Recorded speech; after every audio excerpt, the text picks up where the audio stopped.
Okay, I don't know if I've come across something totally new and unheard of, or if I'm just super duper late to this party, but I've come across a way to essentially group 20 enemies together in the Simulacrum so that they're not spread out all over the place. This would basically make us able to do a bunch of tests a lot more easily. My English is... I've actually recorded this 3 times now. My English is shot at this point. But basically what we're going to use is we're going to use Magnetize. You could potentially use something like Cora's second ability. That would also probably work. Although you will need to use the whip in order to refresh that whole drawing them together kind of thing.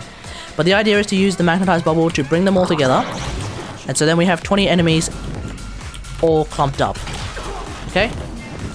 As you can see, there's no enemies that have spawned on the side. They are all right here, which means we get to have a look at different kinds of questions, such as if we were to remove all of these enemies'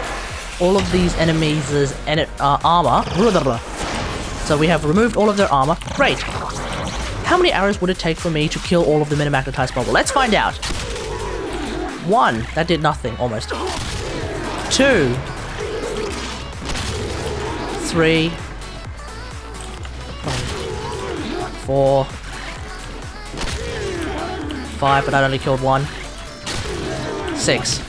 So somewhere between 4 and 6 usually is what I find to be the case in terms of using Paris Prime and Magnetize on 20 enemies, especially 20 unarmored level 135 corrupted heavy gunners. Another test that we could do, and another sort of demonstration that we could look at, is just the visual and audio effect of having one lens bomb killing a giant group of corrupted heavy gunners. So if we were to use Magnetize, and then we summon the next group, and then we have to wait a little bit, because sometimes if you do it a little bit too early, your remaining corrupted heavy gunners kind of spawn off somewhere else instead, and that's going to be a bit annoying. As you can see, there's none there, and there's none there, which means all 20 of them are right here. Let's wait for it to, let's wait for the bubble to expire so it doesn't do anything silly. There we go. Cool. Awesome. Thank you, Cryota. I'm going to now strip their armor. Here we go. 3, 2, 1.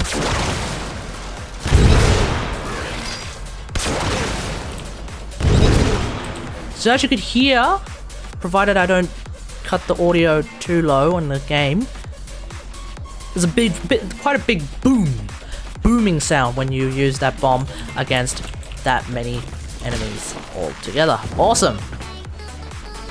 Now we could do potentially different kinds of tests. So first off, let's set up our Simulacrum again. Should have gone for 8 actually. Hang on. So either way, if you've done it a little bit too differently, that's okay. Just use that Magnetize and then set up the rest of the team that you want.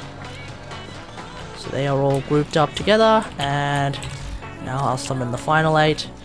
There's none over there. There happens to be none over there. For whatever reason, it seems to prioritize summoning enemies there first before this side. So I think as long as you don't see any enemies over there, you don't see any heads poking out, you should be okay.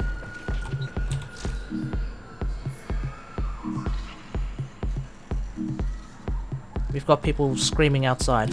I'm keeping that in the video. So we could potentially test something like how tanky is Inaros against level 135 corrupted heavy gunners. Now you would do this using something like Arcane Grace, but I don't have Arcane Grace. So we're just going to sit here and maybe not use Strain... Wait, am I using Zagara? Okay, if I want to use Strain Consume, then I should probably use... this is the Zerg Queen build. Okay, awesome. So let's see how long it's going to take for me to die with if I were to get all of my Scarab armor up.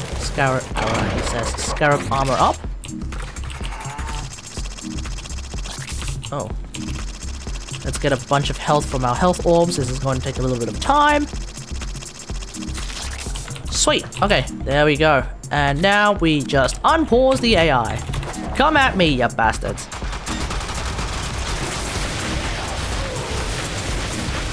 So keep in mind, I actually have a lot of armor, technically. And now we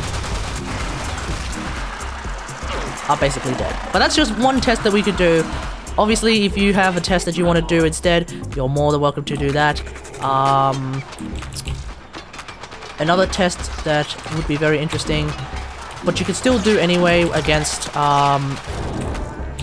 even Corrupted Heavy Gunners that are spread out, would be the Limbo test. How much damage can we get from 20 enemies when we are using attack mode Dark Magician? Let's just find out.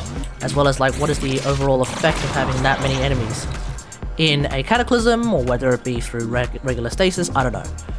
But now we summon the next group, and 3, 2, 1, there we go. Awesome.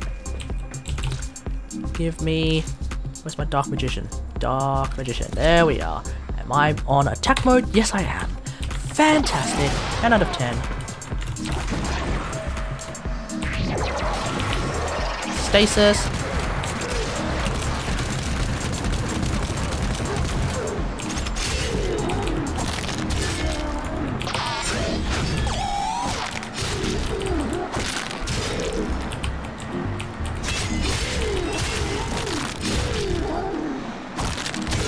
Because they are in fact paused, it does make things a little bit trickier.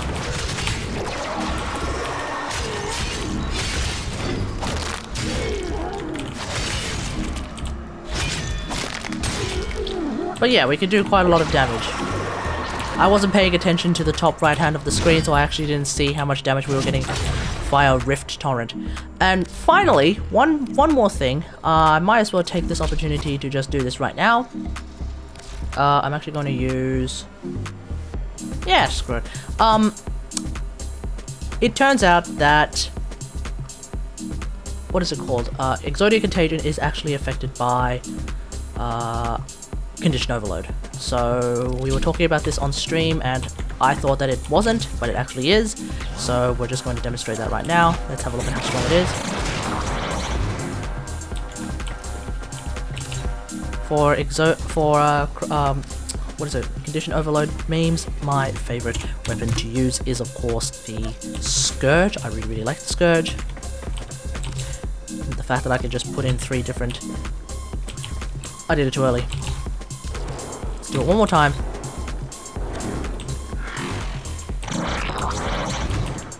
They're all grouped together now. They're all grouped together now.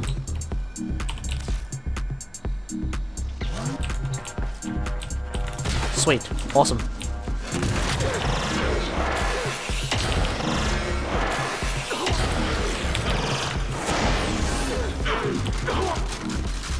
So if we were to sort of coat these enemies in some different status procs,